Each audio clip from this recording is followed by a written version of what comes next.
नमस्कार, उत्तराखंड समाचार में आपका स्वागत है। मैं शिखा त्यागी। सबसे पहले मुख्य समाचार। तपोवन में राहत और बचाव अभियान जारी। अब तक मिल चुके हैं 62 शव, 142 लोग अब भी लापता। प्रभावित गांव में बिजली पानी की आपूर्ति शुरू।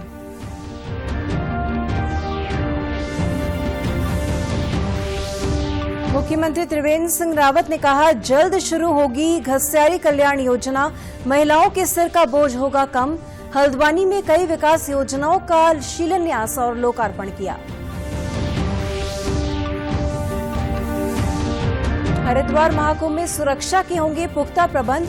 सीसीटीवी और ड्रोन से रखी जाएगी नजर। विभिन्न राज्यों के साथ पुलिस रखेगी तालमेल।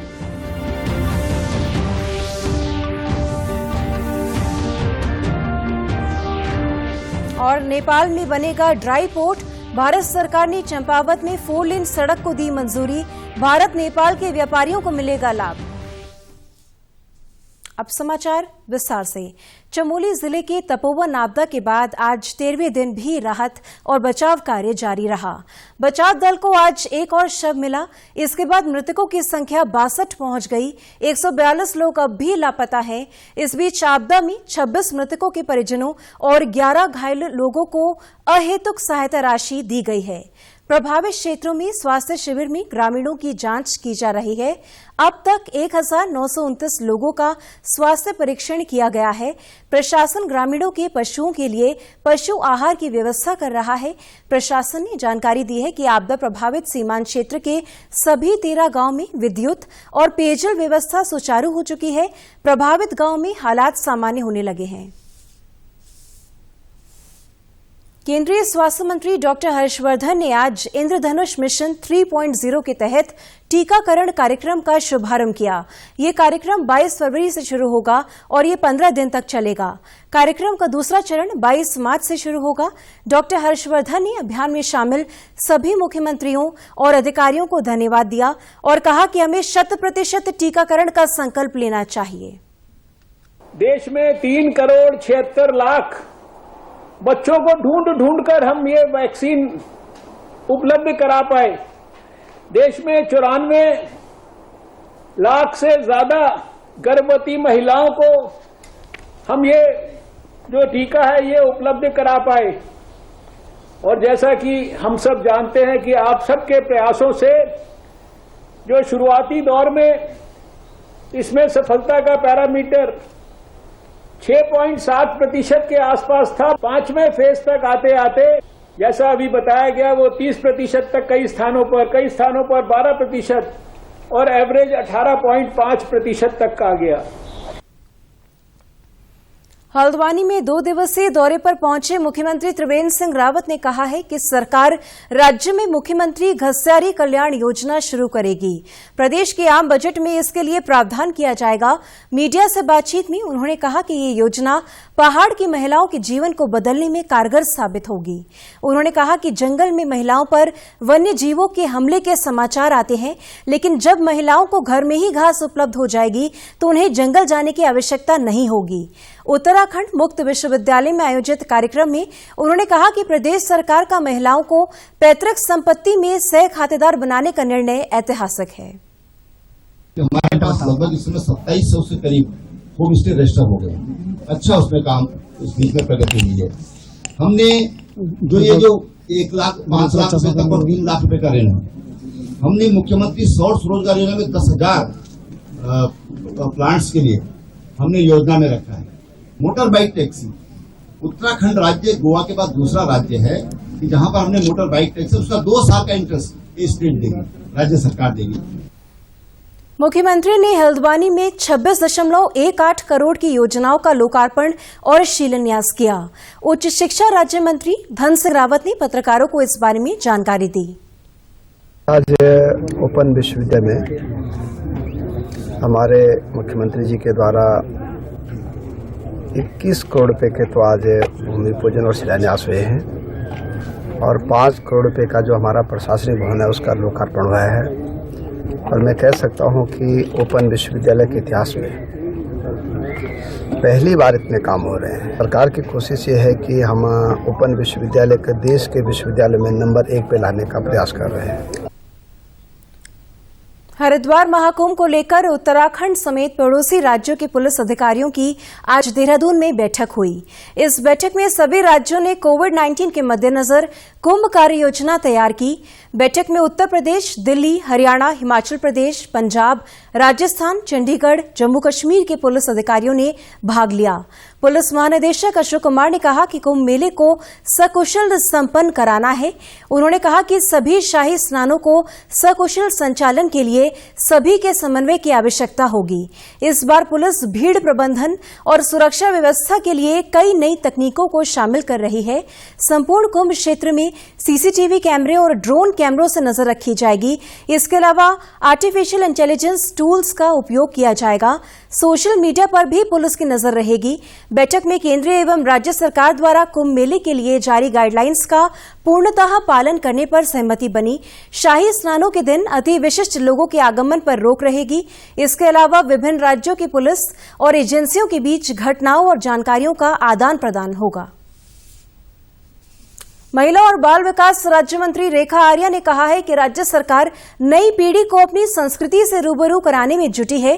मीडिया के साथ बातचीत में उन्होंने कहा कि अंतर्राष्ट्रीय महिला दिवस के मौके पर उत्तराखंड के परंपरागत परिधानों को प्रोत्साहित करने के लिए प्रतियोगिताएं आयोजित की जाएंगी। इसके तहत गढ़वाल और कुमाऊं मंडलों में प्रतियोगिताएं होंगी। इनमें तीनों श्रेणियों में कुल 18 प्रतिभागियों को पुरस्कृत किया जाएगा।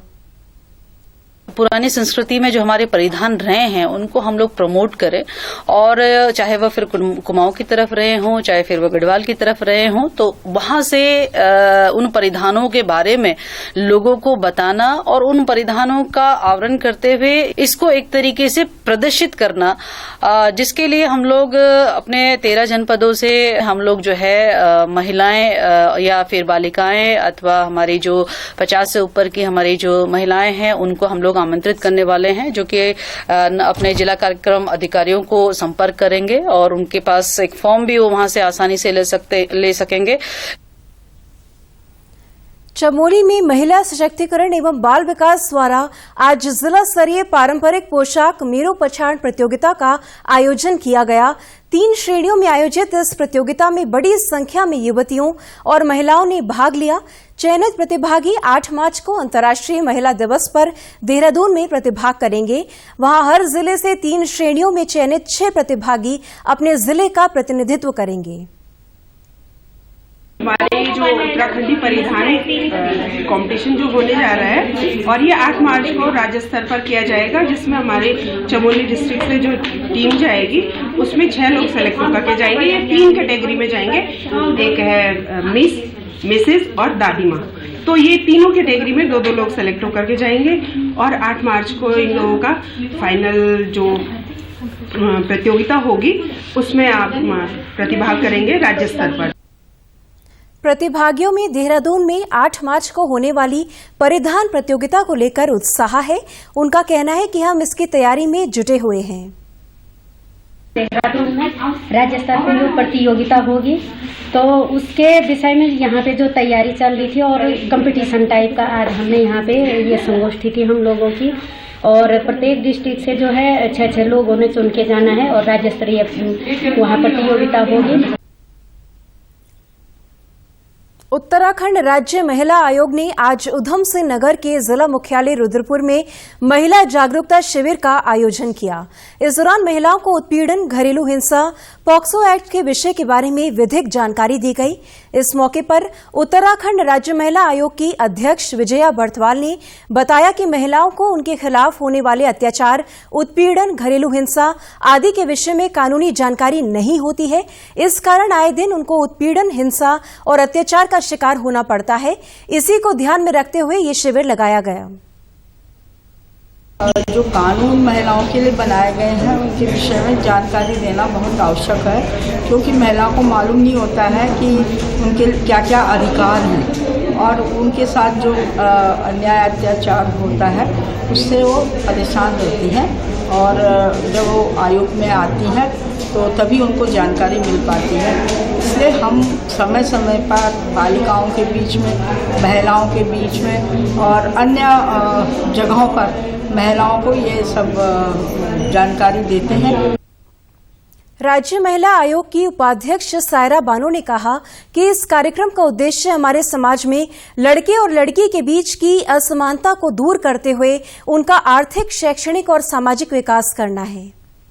महिलाओं में जागरूकता की कमी है, जैसे कि घरेलू हिंसा उनके साथ होती है या कोई भी इस तरह का कोई भी एक्सीडेंट उनके साथ होता है तो वो सामने नहीं आ पाते हैं। तो उन्हें जागरूकता के लिए और जो फीमेल है और मेल में जो डिफरेंस दिया जाता है हमारे समाज में, बेटे के लिए अलग अधिकार और बेटियों के लिए जो अलग अधिकार होते हैं, तो ये जो अंतर है, जो असमानता है, उसको खत्म करना चाहिए।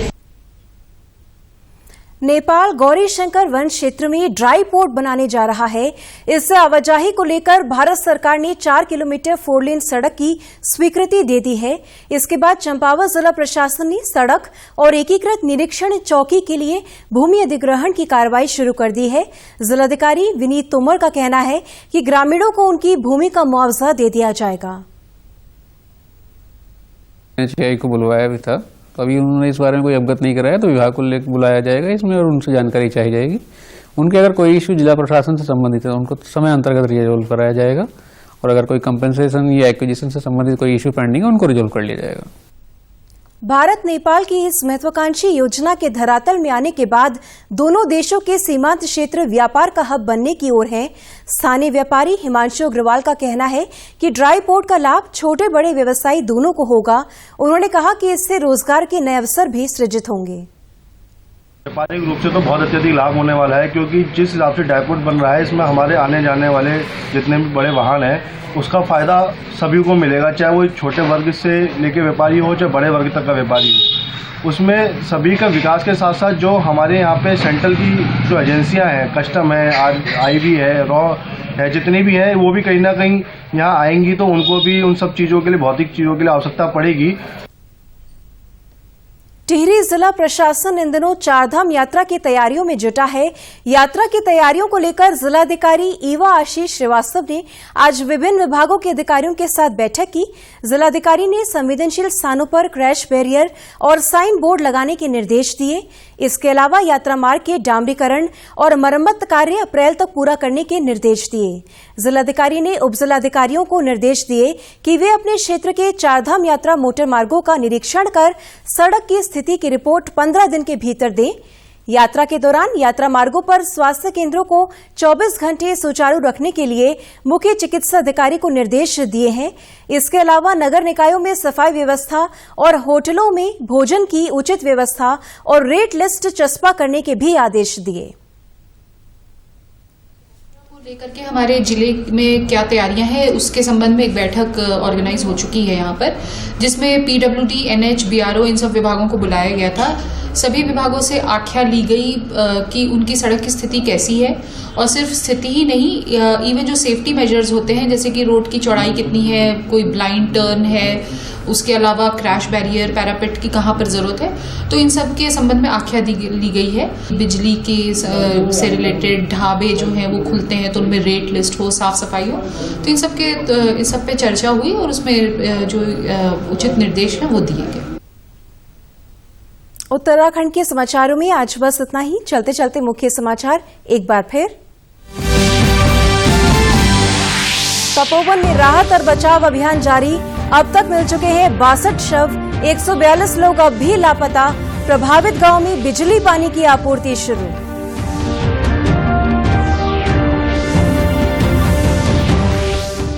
मुख्यमंत्री त्रिवेंद्र सिंह रावत ने कहा, जल्द शुरू होगी घस्यारी कल्याण योजना, महिलाओं के सिर का बोझ होगा कम। हल्द्वानी में कई विकास योजनाओं का किया लोकार्पण और शिलान्यास। हरिद्वार महाकुंभ में सुरक्षा के होंगे पुख्ता प्रबंध। सीसीटीवी और ड्रोन से रखी जाएगी नजर। विभिन्न राज्यों के साथ पुलिस रखेगी तालमेल।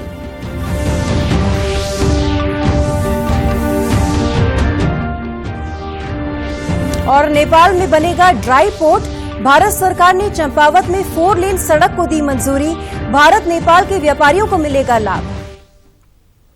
उत्तराखंड की खबरों के लिए आप हमसे सोशल मीडिया के माध्यम से भी जुड़ सकते हैं।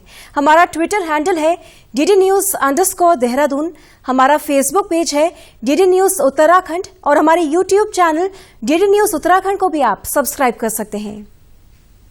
कोरोना संक्रमण से बचने के लिए मास्क का अनिवार्य रूप से और सही ढंग से प्रयोग करें। साथ ही सामाजिक दूरी का ख्याल रखें, नियमित रूप से हाथ धोएं और याद रखें, कोरोना को हराना है, मास्क जरूर लगाना है। नमस्कार।